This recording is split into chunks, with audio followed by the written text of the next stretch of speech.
Yo guys ဆိုတော့ကျွန်တော်ဘောရဲ့တောင်းဖူးသမျှထဲမှာအတန်ဆုံးကြက်ကိုပြောပါဆိုလို့ရှိရင်တော့ဒီကောင်ပဲဒီမိုင်းမီကနေထုတ်ထားတဲ့ G2 Bluetooth နဲ့ကြက်လေးကတော့ကျွန်တော်တောင်းဖူးသမျှထဲမှာအတန်ဆုံးကြက်တစ်ခုပဲဒီကောင်ကိုကျွန်တော်စောက်ဝယ်တဲ့ချိန်ကဆိုလို့ရှိရင်2024တလပိုင်းကတည်းကကျွန်တော်ဝယ်ထားတာ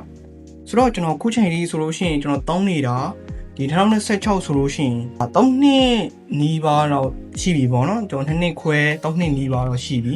ဒါပေမဲ့တော်တော်လေးဆင်ပြေဆိုတော့ကျွန်တော်ဒီကောင်းကိုစောက်ရတဲ့ချိန်တော့ဆိုလို့ရှိရင်ဒီကောင်းရဲ့ဈေးက2900ပေးရတယ်ဒါပေမဲ့ကျွန်တော်ကဈေးစေပြီးတော့မှ2000ခွဲနဲ့ရလိုက်တယ်ဆိုတော့ဒီ3နှစ်နီးပါးလောက်ရှိပြီဆိုတော့ Bluetooth နဲ့ကြတခုကျွန်တော်2000ခွဲနဲ့ဆိုတော့တော်တော်လေးတန်တယ်ပေါ့နော်ကျွန်တော်တောင်းဖို့သမျှထဲမှာတော့ဒီကောင်းကတန်ဆောင်ပဲပြီးတော့နောက်တစ်ခုကောင်းတာဒီကောင်းက Android နဲ့လည်းတောင်းလို့ရတယ်လို့ iOS နဲ့လည်းတောင်းလို့ရတယ်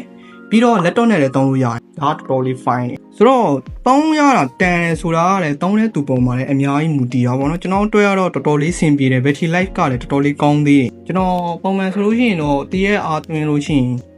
maybe နည်းဆုံးတော့ကျွန်တော်4-5ရက်လောက်ကတော့ AC တောင်းလို့ရတယ်ဆိုတော့ပုံစံလေးရတယ် show လိုက်